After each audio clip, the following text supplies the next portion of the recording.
نبی پاک نے فرمایا نکاح اور طلاق مذاق میں بھی وقوع پذیر ہو جاتے ہیں۔ سوال پوچھا جاتا ہے ڈرامے میں کیا ہوا نکاح ہو جاتا ہے؟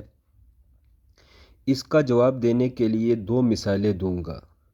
پہلی مثال، جیسے ڈرامے میں بغیر نیت کے وضو کرنے سے حقیقتاً وضو ہو جاتا ہے، پھر ڈرامے والے کی مرضی ہے چاہے تو اس وضو سے نماز پڑھے یا نہ پڑھے، یہ اس کی مرضی ہے۔ دوسری مثال یہ ہے جس طرح ڈرامے میں حقیقتاً مٹھائی کھانے سے منہ میٹھا ہو جاتا ہے، ایسے ہی ڈرامے میں نکاح کرنے سے نکاح ہو جاتا ہے۔ عزیزان محترم، شریعت نے نکاح والے مقدس الفاظ ڈراموں کے لیے نہیں بنائے، بلکہ دو فردوں کو حقیقتاً ایک رشتے میں جوڑنے کے لیے بنائے ہیں۔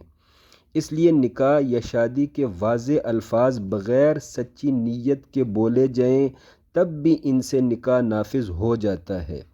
نکاح کے الفاظ کو بس موقع محل چاہیے، یعنی شادی کا مکمل سین لگا ہو تو ایسے موقع پر کوئی ایکٹنگ کے طور پر بھی نکاح کے الفاظ بول دے تو نکاح نافذ ہو جاتا ہے۔ کوئی بھی مرد عورت ایکٹنگ کے طور پر نکاح کے الفاظ بول دے، بس شادی کا مکمل سین ہو تو نکاح نافذ ہو جاتا ہے۔ زمانہ گواہ ہے کہ فنکار لوگ ہر چیز کے ساتھ ڈرامے کرتے ہیں، لیکن دین اسلام اپنے الفاظ کے ساتھ ڈرامہ گوارا نہیں کرتا۔ فنکار ڈرامے کرتے ہیں، اسلام ڈرامہ نہیں کرتا۔